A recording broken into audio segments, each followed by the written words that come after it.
Hey guys, this is Mr. Grooms. Welcome to your DNA Notes. Let's get started. Cells and DNA. All organisms are made of one or more cells.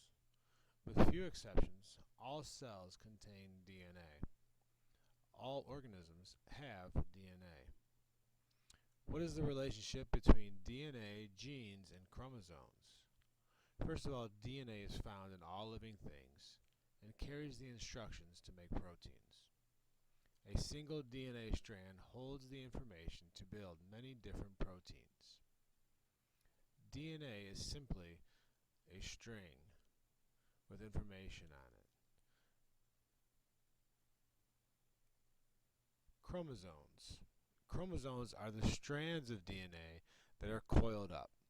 A chromosome holds the information to build many different proteins. When we think about DNA like a string, essentially what the chromosome becomes then is the giant blanket made out of the string. So the chromosome has all the pieces of the actual DNA in it wound up tightly with all of the instructions. What about the genes? The genes are kind of the in-between. Genes are pieces of DNA that hold information to build one type of specific protein. A chromosome has many genes. So for example, in this case, we have our long string of DNA here that kind of wraps around and makes up the entire chromosome. And inside of that, we have smaller sections. In this section, this would be one gene. And that gene produces, again, one specific type of protein. Another way to think of it, or a way to draw it, is to have the DNA here, one string of it, into a gene, which then makes up the entire chromosome. A good analogy for this is like a phone book. A phone book has all sorts of different numbers for different people and different companies. Everything in the phone book is meant to have the same type of purpose. It's meant to get a hold of someone. Inside of that, you have these smaller genes, which give a specific number for a specific person. So if we look at it, genes are like phone numbers because genes hold information for one specific protein to be built. Just like phone numbers hold the information for one specific type of call. Right? So we have chromosomes that have lots of genes, and we have phone books that have lots of different numbers. Those phone numbers, if I dial them in order, will only give me one specific outcome. If I were to dial 385-4230, I would call Stratford High School. If I had different numbers, I would not call Stratford High School, I'd call a different location, just like with genes. The history of the double helix. In 1953, Watson and Crick created a model for DNA. The proposed model was two nucleotide chains that are wrapped like a spiral staircase. This spiral staircase eventually became known as the double helix. Rosalind Franklin was the person who used X-rays to look at DNA. Watson and Crick then used her X-rays to see the spiral shape of the DNA. And here are some pictures of Watson and Crick. This one's a pretty famous picture image right here. This one will definitely be on your test. Make sure that you know that Watson and Crick are responsible for that model. DNA structure. The shape of the DNA molecule is called the double helix or the twisted ladder.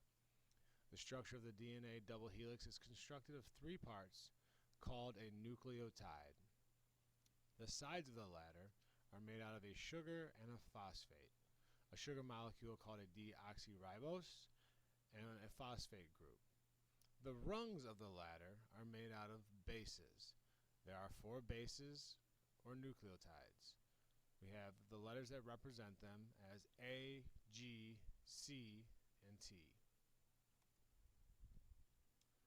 DNA structure.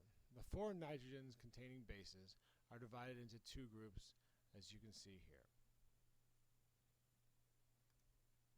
The double helix. The reason that the DNA molecule is twisted is because the molecules consist of a complementary pair of nucleotides. Thymine always pairs with adenine, cytosine always pairs with guanine. The latter is caused by the random order of the pairing and length of each molecule. The DNA found on the double helix is read like a code. Groups of 3 bases are codes for each gene. Now we work our way into DNA replication. Before a cell can divide, it must replicate during interphase of mitosis. Last week we went through a whole bunch of stuff with mitosis and with all the phases. Here's where this comes into play. DNA replication begins when a section of the double helix unzips down the middle, exposing the nucleotide bases. An enzyme called DNA polymerase moves along the 2 strands, pairing complementary bases to the exposed nucleotides. It works much like this. I have my original piece of DNA here, my A's with T's and my C's with G's. This gets unzipped and opened up. It gets divided. Okay, so now I have my double helix.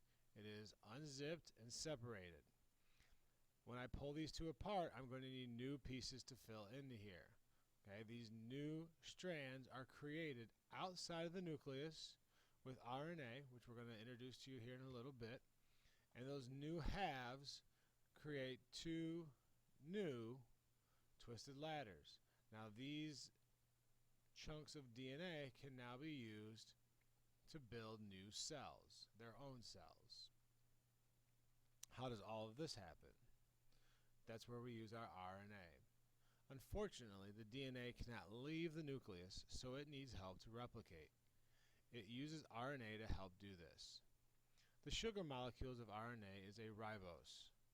In RNA, thymine is replaced by uracil, but still pairs with adenine. There are 3 types of RNA. There's messenger RNA, transfer RNA, and ribosomal RNA. Messenger RNA consists of RNA molecules in a single uncoiled chain. After the double helix is unzipped, the RNA copies one side of the ladder and carries genetic information, the message, from the DNA in the nucleus to the ribosomes in the cytoplasm. Transfer RNA. The messenger RNA is fed through the ribosomes 3 bases at a time. Then transfer RNA translates the message and provides a copy for the codes.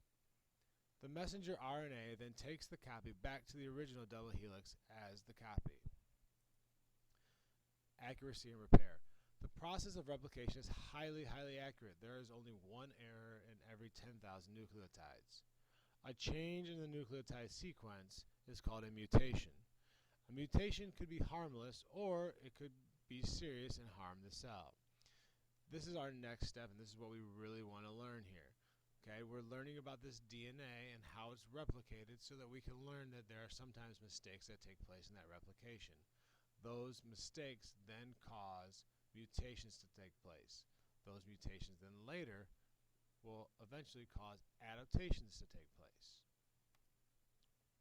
Transcription. This is the process by which genetic information is transcribed from DNA to RNA. Translation. This takes place in the cytoplasm. tRNA molecules and ribosomes help in the synthesis of proteins. Translation begins when the mRNA leaves the nucleus and enters into the cytoplasm. And finally, genetic coding. The correlation between the nucleotide sequence and the amino acid sequence is called a genetic code. The genetic information necessary for making proteins is encoded in a series of 3 mRNA nucleotides. Each combination of 3 nucleotides is called a codon. There are a total of 64 in the sequence.